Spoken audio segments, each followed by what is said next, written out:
भक्तों, हम अपने देवी देवताओं को प्रतिदिन स्नान कराते हैं, हम प्रतिदिन ईश्वर की आराधना करते हैं, लेकिन ईश्वर की उपासना करते समय उपासना के कुछ नियमों का पालन करना पड़ता है। अब ये नियम क्या हैं? तो देखिए, नियम बहुत छोटे हैं। यदि हम इन नियमों का पालन करेंगे तो हमें ईश्वर की उपासना के पूर्ण फल प्राप्त होंगे। हम सभी प्रतिदिन अपने घरों में ईश्वर की आराधना करते हैं। हमने अपने माता पिता या दादी नानी को ईश्वर की आराधना करते देखकर ईश्वर की आराधना करना सीखा, चाहे उनकी आराधना करने की विधि कितनी भी खंडित क्यों ना हो। और हम यह भी कहते हैं कि ईश्वर की पूजा न करने की तुलना में यथासंभव पूजा करना बेहतर है। लेकिन सच कहें तो अगर हम अपनी उपासना से पूरा लाभ उठाना चाहते हैं तो हमें इन कुछ नियमों का पालन करना होगा। यदि आप इन बातों को ध्यान में रखते हुए या इनका पालन करते हुए ईश्वर की उपासना करते हैं तो आपको इस उपासना का पूरा फल प्राप्त होगा। कुछ लोगों का कहना है कि हालांकि वे हर दिन भगवान की पूजा करते हैं लेकिन उन्हें इससे कोई परिणाम नहीं मिलता या उनके घर में कुछ खामियां हैं। अगर घर की समस्याएं कभी खत्म नहीं होती तो ये खामियां क्यों पैदा होती हैं? इसलिए जब आप ईश्वर की आराधना कर रहे होते हैं तो आप जानबूझकर या अनजाने में इन चीजों को करना भूल जाते हैं। तो ये चीजें क्या हैं? साथ ही आज की वीडियो में हम ये भी सीखेंगे कि देवताओं को स्नान कराने के लिए इस्तेमाल किए जाने वाले पानी को कैसे उपचारित किया जाता है। सबसे महत्वपूर्ण बात यह है कि जब हम प्रतिदिन ईश्वर की आराधना करते हैं तो सबसे पहले हमें एक दीपक जलाना चाहिए। हम क्या करते हैं? हम ईश्वर की आराधना पूरी करते हैं और फिर दीपक, अगरबत्ती और धूप जलाते हैं। लेकिन ईश्वर की आराधना शुरू करने से पहले हमें एक दीपक जलाना होगा। आपको शुरुआत में और अंत में एक ही दीपक जलाना चाहिए। किसी भी पूजा अर्चना को करते समय हमें अग्नि की उपस्थिति में ही पूजा करनी चाहिए, तब हमें इसका पूरा लाभ मिलता है। यदि आप यह गलती कर रहे हैं तो आज से ही ईश्वर की आराधना करते समय सबसे पहले आपको अपना दीपक एक तरफ से जलाना चाहिए। उसके बाद आपको बैठकर ईश्वर की आराधना करनी होगी। अब बहुत से लोग, चाहे वे ग्रामीण हों या कुछ ही लोग, छोटे बच्चों को ईश्वर की पूजा करने के लिए कहते हैं। कुछ जगहों पर दादा दादी भी होते हैं। वे ईश्वर की पूजा केवल इसलिए करते हैं क्योंकि वे ऐसा करना चाहते हैं। लेकिन जब हम ईश्वर की आराधना करने बैठते हैं तो हमें बैठना पड़ता है। आप बैठ जाइए। प्रतिदिन ईश्वर की आराधना करने के लिए अपने लिए एक अलग आसन तैयार करें और आपको इस आसन पर बैठकर ईश्वर की आराधना करनी होगी। ईश्वर की उपासना करते समय कभी भी जमीन पर बैठकर उपासना नहीं करनी चाहिए। हर चीज के पीछे वैज्ञानिक और धार्मिक दोनों कारण होते हैं, इसलिए यह भी उतना ही महत्वपूर्ण है।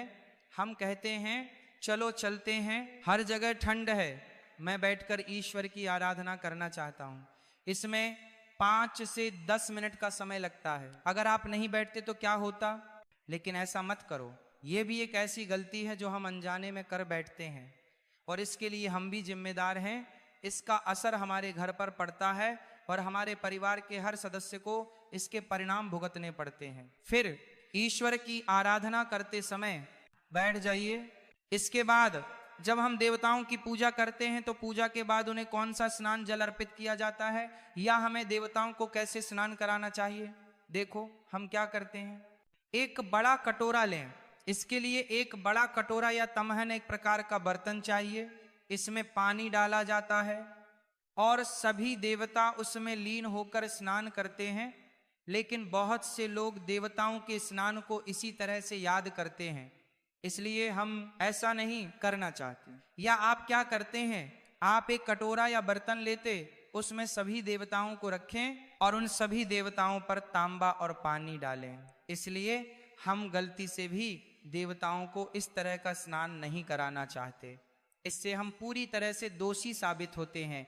आप देवताओं को स्नान कराने के लिए क्या करेंगे? सभी देवताओं को एक कटोरे या एक थाली में ले आओ, फिर एक तांबे के बर्तन में पानी भरें और जिस पात्र में आप देवताओं को स्नान कराना चाहते हैं वह कोई भी पात्र हो सकता है, चाहे वह कटोरा हो या कुछ और, वह बर्तन ले लो।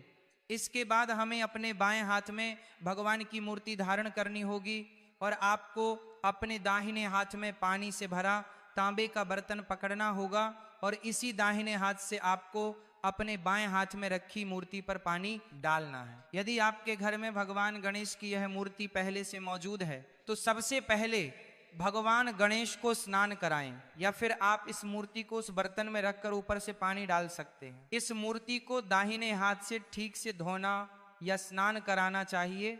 दाहिने हाथ से ही इस पर पानी डालना चाहिए। फिर इस मूर्ति को एक साफ कपड़े पर रख दें।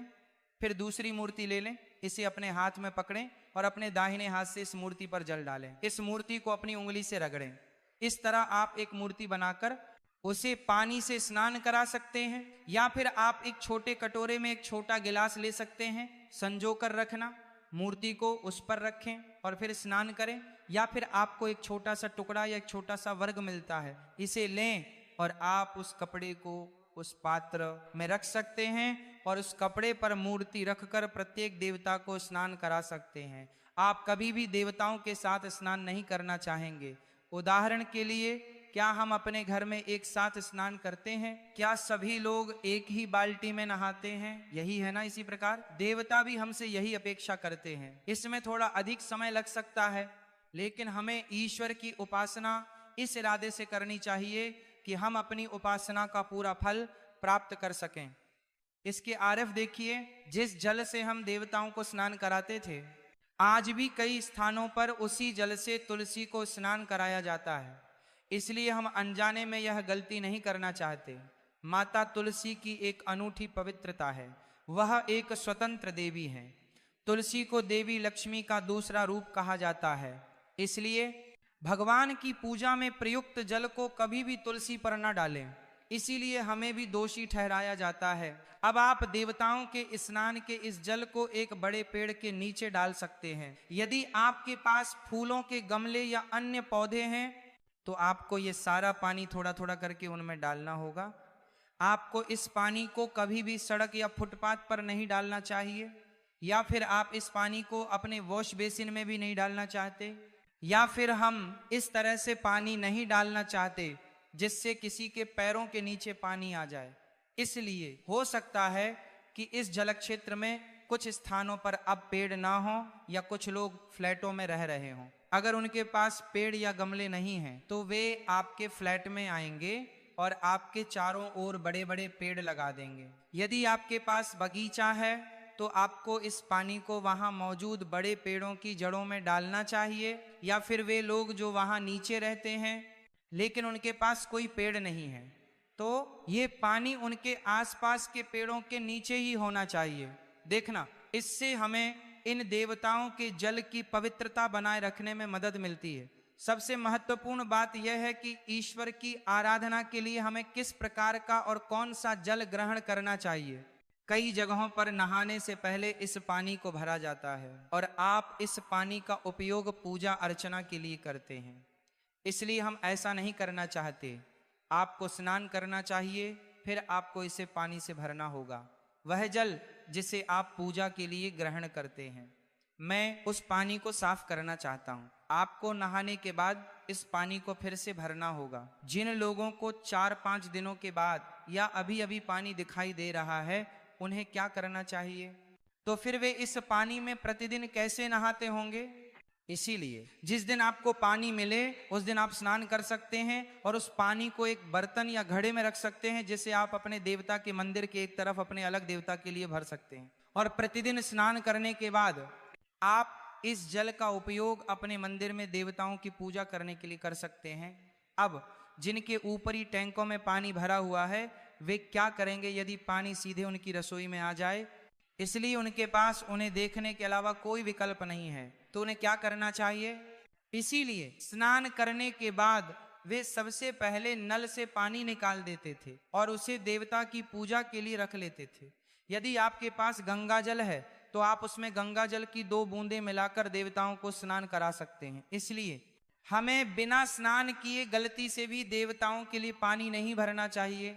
या फिर आप पारों के हाथ से पूजा के जल को छूना नहीं चाहते, या यदि आपके घर में संग्रहित जल को बिना स्नान किए दूसरों ने छुआ हो और आप उसी जल का उपयोग पूजा पाठ के लिए कर रहे हों, तो आपको अनजाने में भी ऐसी गलती नहीं करनी चाहिए। इसके बाद यदि आप अपने मंदिर में तेल का दीपक और घी का दीपक जला रहे हैं तो आपको इसे कहाँ जलाना चाहिए?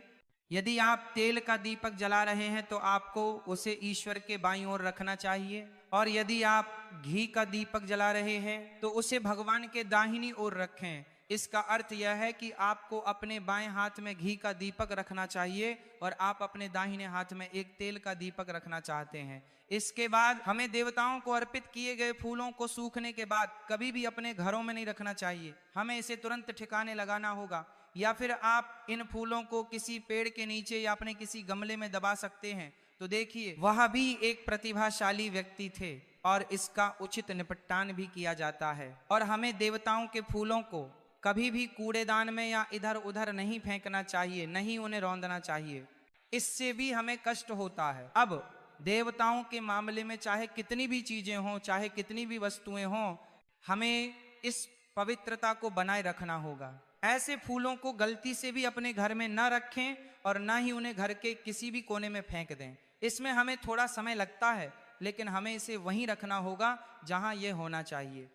इसके बाद उस हल्दी को देखिए जो हम देवताओं को अर्पित करते हैं। तो अब हर देवता हल्दी लगाना चाहता है तो नहीं। देखो, आप देवी की मूर्ति पर हल्दी और केसर लगा सकते हैं। यदि आपके मंदिर में दत्ता की मूर्ति है तो आप चाहेंगे कि उन पर अष्टगंध चिकित्सा लागू की जाए। इसके साथ ही यदि आपके पास बाल कृष्ण की मूर्ति है तो यदि आपके पास अष्टगंध या रोजवुड उपलब्ध हो तो उसे लगाएं। यदि आपके पास भगवान शिव की मूर्ति या शिव पिंड है तो देखें, आपको कभी भी गलती से हल्दी नहीं लगानी चाहिए। इसी कारण भगवान शंकर क्रोधित हो जाते हैं और हमें अनजाने में ही इसके परिणामों को भुगतना पड़ता है। यदि आपके पास शिव पिंड भगवान शिव का अवशेष है तो आपको उसे जलाकर राख कर देना चाहिए। आपको सफेद राख और चंदन का उपयोग करना है। इसी प्रकार यदि हमारे पास विट्ठल रुक्मिणी की मूर्ति है तो हमें विट्ठल पर अबीर बुक्का या अष्टगंध लगाना होगा। रुक्मिणी की मूर्ति को हल्दी और केसर से सजाया जा रहा है, हमें उन छोटी छोटी बातों का पालन करना होगा। स्वामी समर्थ की मूर्ति होने पर भी हमें उन पर कभी हल्दी और कुमकुम नहीं लगाना चाहिए। इसलिए हमें अपने मंदिर में ऐसी छोटी छोटी बातों का ध्यान रखना होगा। इसी प्रकार हम अगरबत्ती जलाते हैं, अब तो बस राख ही बची है। अब कुछ लोग इन राख का क्या करते हैं, झाड़ू लगाते समय सपली भर जाती है और उसे फेंक दिया जाता है। इसलिए ऐसा मत करो। इसलिए इन राख को या आपके द्वारा जलाई गई अगरबत्ती की राख को एक जगह इकट्ठा कर लें, या फिर अगर आपके पास पेड़ या गमला है तो आप इसे तुरंत गमले में लगा सकते हैं।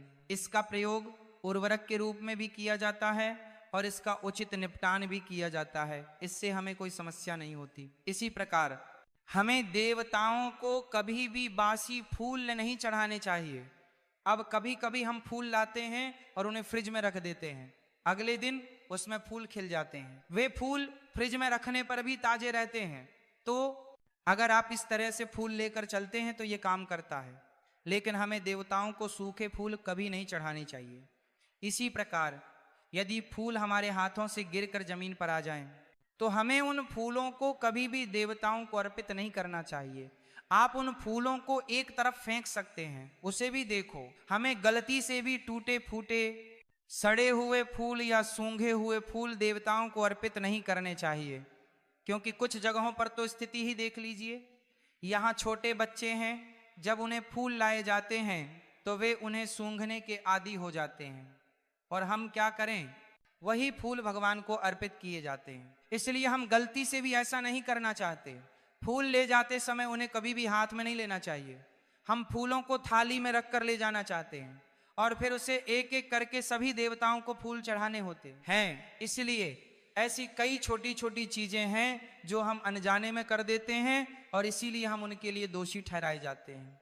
मैंने आपको शुरुआत में ही बताया था कि अब हमें देवताओं की पूजा करने के लिए बैठने की जगह ढूंढनी होगी। अब कुछ स्थानों पर स्थान की कमी के कारण मंदिर एक दूसरे के ऊपर बनाए जाते हैं या बहुत ऊंचे होते हैं, फिर उन्हें खड़े होकर देवता की पूजा करनी पड़ती है। तब तुम कहोगे अब तुम्हें खड़े होकर ईश्वर की आराधना करनी चाहिए। तो आप बैठने की व्यवस्था कैसे करते हैं? आप तो क्या करते हो, आप अपने पैरों के नीचे बैठ जाइए। आपको जमीन पर खड़े होकर भगवान की पूजा नहीं करनी चाहिए। अपने पैरों के नीचे रखी कुर्सी पर बैठ जाइए और फिर ईश्वर की आराधना करें। एक और बात यह है कि आपको मंदिर में जलाए गए दीपक को कभी भी जमीन पर नहीं रखना चाहिए। तो उस दीपक को कैसे जलाएं? तो देखो, जब हम देवताओं के लिए दीपक जलाते हैं और जब हम इसे जमीन पर रखते हैं तो वह दीपक जमीन को अर्पित किया जाता है। इसलिए लैंप रखते समय उसके नीचे एक छोटी प्लेट रख दें, इसमें थोड़े चावल डाल दें और फिर आप इस दीपक को ईश्वर के लिए जला सकते हैं। आपको यह जानकारी पूर्ण वीडियो उपयोगी लगा होगा, इसलिए वीडियो को लाइक करना न भूलें और चैनल को सब्सक्राइब करके हमें प्रोत्साहित करें। साथ ही इस पूरे वीडियो को देखने के लिए आप सभी का बहुत बहुत धन्यवाद।